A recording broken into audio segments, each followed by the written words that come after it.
के हमारे Facebook live session में, जहां हमारे साथ जुड़ रहे हैं doctor Shankar Lal Jat, consultant gastroenterology, doctor Rohit Surekha sir, gastro physician, and doctor Monika Gupta ma'am, GI surgeon. So आज हम लाइव हो रहे हैं डॉक्टर मणिपाल हॉस्पिटल जयपुर से।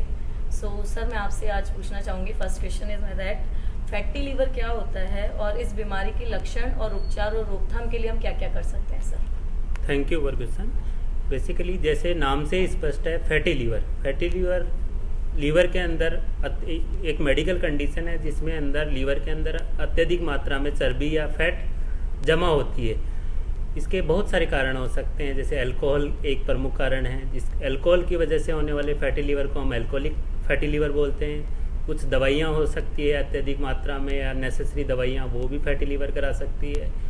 और जो आजकल एक कॉमन रूप से आ रहा है, मुख्य रूप से एक कारण आ रहा है, वो आ रहा है ओबेसिटी और ओवरवेट और डायबिटीज़ के पेशेंट में, जिनमें डायबिटीज़ ओवरवेट के पेशेंट में लीवर में अंदर अत्यधिक मात्रा में चर्बी या फैट जमा हो जाती है।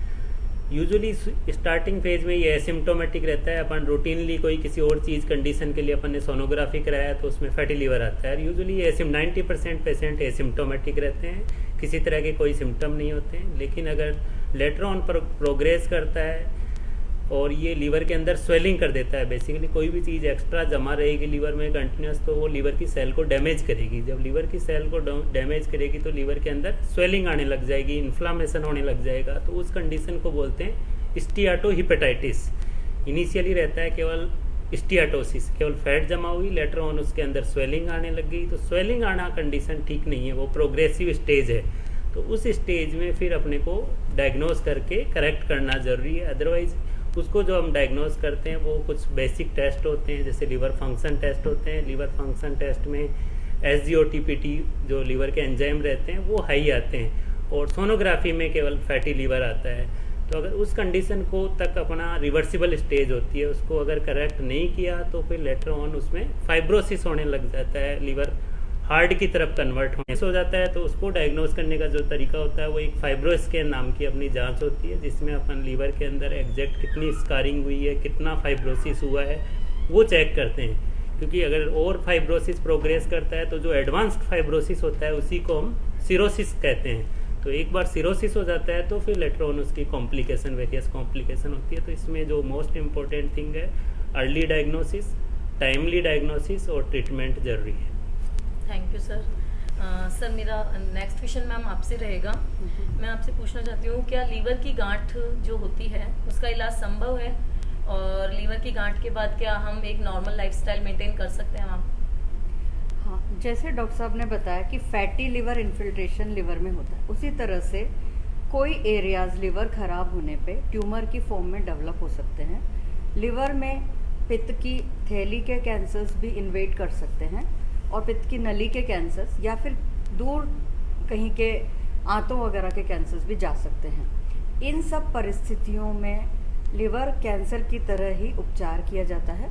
लिवर कैंसर की लाइन पे जब हम उपचार करने जाते हैं तो सबसे पहले कुछ जांचें की जाती है, और उन जांचों में मेनली रेडियोलॉजिकल इमेजिंग, जिस तरह से CT स्कैन, MRI वगैरह ज़रूरी होते हैं टू नो, ये जानने के लिए कि वो ट्यूमर ही है या बिनाइन ट्यूमर है, यानी हार्मलेस, नुकसानदायक नहीं है, सिंपल गांठ है, हेमेंजियोमा वगैरह है, खून का थक्का जमना या फिर ब्लड वेसल्स का ट्यूमर है।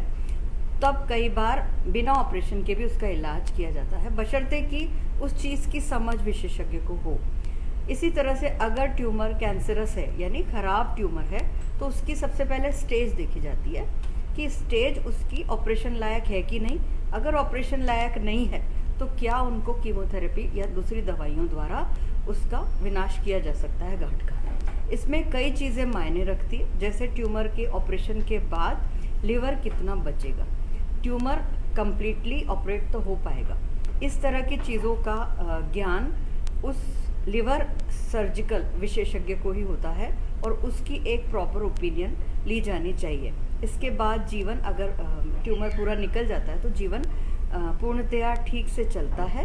उसके कुछ परिणाम के बारे में एक इंटरनेशनल गाइडलाइंस रहती है कि भाई कि इस स्टेज पे इतना अच्छा परिणाम मिलेगा और इस स्टेज पे इतना परिणाम मिलेगा। तो इस तरह से लिवर के ट्यूमर का ऑपरेशन संभव है, और उसके बाद जीवन शैली आमतौर पे नॉर्मल चल सकती है। Thank you ma'am. सर मैं आपसे पूछना चाहूँगी लीवर सेरोसिस क्या होता है और उसके बचाव और इलाज क्या क्या है सर? तो लिवर सिरोसिस लिवर की सबसे कॉमन बीमारियों में से एक है, जिसके अंदर लिवर सिकुड़ जाता है। अपन कहते हैं कि लिवर सिकुड़ गया। कॉमनली पेशेंट आता है ये कहते हैं कि खून की उल्टी हो गई या पीलिया हो गया, या जिसको अल्कोहल की हिस्ट्री है उसकी वजह से। तो कॉमन कारण जो है वो है अल्कोहल की वजह से लिवर का ख़राब होना। बहुत सारे कारण हैं, एक कारण नहीं है। वायरल इन्फेक्शन जैसे हेपेटाइटिस बी, हेपेटाइटिस सी, ये सारे भी कारण हैं जो कि लिवर की बीमारी को कर सकते हैं, सिरोसिस कर सकते हैं। कुछ जन्मजात या वंशानुगत बीमारियां हैं, उसके कारण भी हो सकता है कि कॉपर ज़्यादा डिपॉजिट हो जाए, आयरन ज़्यादा डिपॉजिट हो जाए लिवर के अंदर, वो सब भी बीमारियां कर सकते हैं। और एक कॉमन कारण जो दूसरा आ रहा है वो आ रहा है फैटी लिवर या NAFLD, non alcoholic fatty liver disease. वो डायबिटिक और ओबेस पेशेंट्स के अंदर वो भी फैट जमा होने के कारण आगे चल के सिरोसिस बन सकता है। तो एक कॉमन कारण है। कारण तो बहुत सारे हैं। दूसरा एक ऑटोइम्यून हेपेटाइटिस होता है, जिसके अंदर शरीर के अपने अंगी लिवर के अगेंस्ट में एंटीबॉडीज़ बना के लिवर का शोषण कर देते हैं और धीरे धीरे करके लिवर सिकुड़ जाता है और सिरोसिस लिवर करता है। तो सर इससे बचने के लिए हम कैसी लाइफस्टाइल मेंटेन कर सकते बचने हैं? के लिए सबसे पहला है कि जो रिस्क फैक्टर है उसको अवॉइड करना है। अल्कोहल जो मेजर रिस्क फैक्टर है उसको हमें नहीं लेना चाहिए। अल्कोहल का कम करने से काम नहीं चलता है। अल्कोहल पूर्णतः ही बंद होना चाहिए या बिल्कुल भी नहीं करना चाहिए। जहाँ तक हेपेटाइटिस बी और सी वायरल का है तो ये कॉमनली ब्लड इन्फेक्शन या कोई दूषित नीडल सिरिंजेस का उपयोग से या ब्लड ट्रांसफ्यूजन से हो सकता है। तो जब भी आजकल तो ब्लड ट्रांसफ्यूजन जब होता है तो पहले ही चेक हो जाता है, पर फिर भी कोशिश करनी चाहिए कि हेपेटाइटिस बी और हेपेटाइटिस सी ब्लड नेगेटिव हो, वही ब्लड आपको चढ़ाया जाए। यहाँ तक फैटी लिवर है उसके लिए तो शुगर का कंट्रोल करना चाहिए, घी तेल कम खा के फैट का शरीर में कम करना चाहिए, वजन कम करना चाहिए, रेगुलर एक्सरसाइज करनी चाहिए। ये कम है। Thank you sir. नेक्स्ट मैं मैम आपसे पूछना चाहूँगी ऐसी कौन सी कंडीशन होती है जिसके लिए लीवर के ऑपरेशन की हमें ज़रूरत पड़ सकती है मैम? कई कंडीशंस ट्यूमर के अलावा भी होती हैं जिसमें लिवर के ऑपरेशंस की ज़रूरत पड़ सकती है, जैसे कि पित्त की नली में स्टोन का अटकना या फिर पित्त की नली में रुकावट बनना, जिसके बाईपास की ज़रूरत लिवर संबंधित ऑपरेशंस में आता है। इसी तरह से पित्त की नली के गांठों का भी लिवर संबंधित ऑपरेशन होता है। अगर लिवर में मवाद हो जाती है जिसका दवाइयों द्वारा इलाज संभव नहीं है, ड्रेनेज द्वारा इलाज संभव नहीं है, मवाद फट जाती है तो ऑपरेशन द्वारा उसका इलाज किया जाता है। इस तरह से हाइड्रेटेड सिस्ट नाम की बीमारी होती है जिसका दूरबीन द्वारा भी इलाज किया जा सकता है। एक कीटाणु की वजह से एक सिस्ट बन जाती है। कभी कभी चोट के मरीजों में भी लिवर इंजरी पाई जाती है, जिसमें आमतौर पे ज़्यादातर केसेस में मेडिकली या कंजर्वेटिवली यानी बिना ऑपरेशन के इलाज किया जाता है, लेकिन कभी कभी उन्हें इमरजेंसी ऑपरेशन की ज़रूरत पड़ती है। इस तरह से अलग अलग तरीके के इंडिकेशंस में लिवर के ऑपरेशंस की ज़रूरत पड़ सकती है। Thank you ma'am. Next question में सर आपसे पूछूंगी कि पीलिया क्या होता है और पीलिया से लिवर किस तरीके से इफेक्ट करता है? पीलिया को दूसरा हम कॉमनली जॉन्डिस के रूप में भी जानते हैं। बेसिकली पीलिया आँखों का और यूरिन येलो कलर का दिखने लग जाता है। इसके जो कोज होते हैं उसको दो ब्रॉड कैटेगरी में हम बांट सकते हैं। एक रहता है पित्त, बेसिकली जो पित्त की मेटाबॉलिज्म है वो लीवर से होती है। पित्त बनता भी लीवर से है, फिर पित्त की नलियों में आता है, पित्त की थैली में थोड़े टाइम के लिए स्टोर होता है, देन छोटी आंत में आता है। तो जो बाइल की पूरी मेटाबॉलिज्म होती है वो सारा लीवर के अंदर कंट्रोल होती है। तो इसकी पीलिया होने के दो कारण हो सकते हैं, एक तो पित्त की नलियों में दिक्कत हो और दूसरा लीवर खुद के अंदर प्रॉब्लम हो। जो पित्त की नलियों की प्रॉब्लम होती है वो एक कॉमनली आ सकता है कि पित्त की नली में स्टोन होना। वो गॉल ब्लैडर से भी पित्त की नली के अंदर पथरी आ सकती है और पित्त की नली में भी कई बार पथरी बन जाती है। उसकी वजह से वो रुकावट करती है और रुकावट होने की वजह से पित्त आंत में नहीं आ पाता और उसकी वजह से पीलिया होने लग जाता है। दूसरे जो पित्त की नली में रुकावट के कारण होते हैं वो पित्त की नली का कैंसर भी होता है, गॉल ब्लैडर का भी कैंसर होता है, और कई बार पित्त की नली के बाहर कोई गांठ है और वो पित्त की नली को कंप्रेस कर रही है, दबा रही है, उसकी वजह से भी पीलिया होने लग जाता है। अगर वो पीलिया पित्त की नली में रुकावट की वजह से हो रहा है उसको हम ऑब्स्ट्रक्टिव जॉन्डिस बोलते हैं कि रुकावट की वजह से जॉन्डिस हुआ है। उसको जो करेक्ट करने का तरीका रहता है, हम एंडोस्कोपी से ही बिना चीर फाड़ करके मुंह के रास्ते जाते हैं और पित्त की नली में एक स्टेंट डाल देते हैं, उसकी वजह से पीलिया कम हो जाता है। फिर लेटर ऑन जो डेफिनेटिव कोज है जिसकी वजह से हुआ है, अगर गांठ है तो गांठ का सर्जिकल मैनेजमेंट होता है, फिर वो डेफिनेटिव मैनेजमेंट होता है। दूसरा जो पीलिया के कारण होते हैं वो लीवर की खुद की बीमारियां होती है, लीवर में इन्फेक्शन भी हो सकता है और दूसरी बीमारियां भी हो सकती है। इन्फेक्शन में जो कॉमन है वो हेपेटाइटिस ए है, हेपेटाइटिस बी है, हेपेटाइटिस सी है और हेपेटाइटिस ई है, वो पीलिया का कारण होते हैं। दूसरे कारण एल्कोहलिक लीवर डिजीज, लंबे टाइम तक अल्कोहल ले रहा है, लगातार अल्कोहल ले रहा है, उसकी वजह से भी जब लीवर डैमेज होता है, लीवर के अंदर सोजन आती है तो उसकी वजह से पीलिया होने लग जाता है। या कोई ट्यूमर आया, लीवर कैंसर है, कोई दूसरा कहीं और से आंत से कहीं से ट्यूमर आकर के लीवर के अंदर डिपॉजिट हुआ तो जो लीवर की सेल है उसको रिप्लेस करता है, तो उसकी वजह से भी पीलिया होने लग जाता है। तो बेसिकली हिपेटोसेलुलर जॉन्डिस और ऑब्स्ट्रक्टिव जॉन्डिस ये दो प्रमुख कारण होते हैं पीलिया के। Thank you sir. मैम मैं अब आपसे जानना चाहूँगी कि एक्सीडेंट में अगर लीवर इंजरी हो जाती है तो उसका किस तरीके से ट्रीटमेंट किया जा सकता है मैम? जब भी एक्सीडेंट में इम्पैक्ट पेट पे होता है, particularly right side of abdomen पे, तो लिवर में इंजरी होने के चांस होते हैं, जिसकी जानकारी हमें सबसे पहले सोनोग्राफी से मिलती है, जो कि इमरजेंसी डॉक्टर्स करते हैं। सोनोग्राफी के बाद सीटी स्कैन द्वारा ये जानकारी मिलती है कि ब्लड का, खून का एक्टिव स्राव तो नहीं हो रहा है। अगर एक्टिव ब्लीडिंग हो रही है तो उस तरह के केस में अलग तरह से इलाज किया जाता है, और नॉन एक्टिव ब्लीडिंग में, नॉन एक्टिव ब्लीडिंग में बिना ऑपरेशन के इलाज किया जा सकता है। और लिवर इंजरी के प्रॉपरली ट्रीट होने के बाद लिवर सामान्य तौर से नॉर्मल पोजीशन में आ सकता है ऐसे पेशेंट में। कई पेशेंट्स हमारे यहाँ पे इस तरह से ट्रीट हुए हैं। लिवर इंजरी में अगर एक्टिव रक्तस्राव है तो ऑपरेशन करके ब्लीडिंग को रोका जाता है, ब्लड ट्रांसफ्यूजन किए जाते हैं और इमरजेंसी तरीके से मरीज की जान की रक्षा की जाती है। Thank you ma'am. सर मैं आपसे पूछना चाहूँगी कि अल्कोहल इंटेक का हमारे लीवर पे क्या प्रभाव पड़ता है? तो अल्कोहल जो है उसको जब शरीर में लेते हैं तो उसको लिवर जाके प्रोसेस करता है, तो उसकी जो पाचन क्रिया है वो लिवर में जाके होती है। तो उसकी वजह से अल्कोहल का जो है वो लिवर के सेल्स पर टॉक्सिक असर होता है और वो लिवर के सेल्स को डैमेज करता है।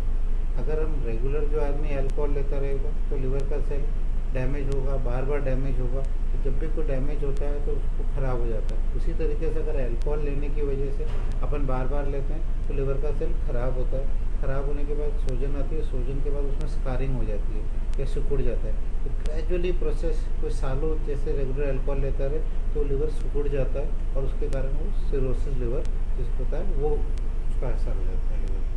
Thank you sir. सर मैं आपसे पूछूंगी अब कि खून की उल्टी अगर होती है तो क्या वो लीवर की बीमारी का कोई इंडिकेशन कहलाएगा सर?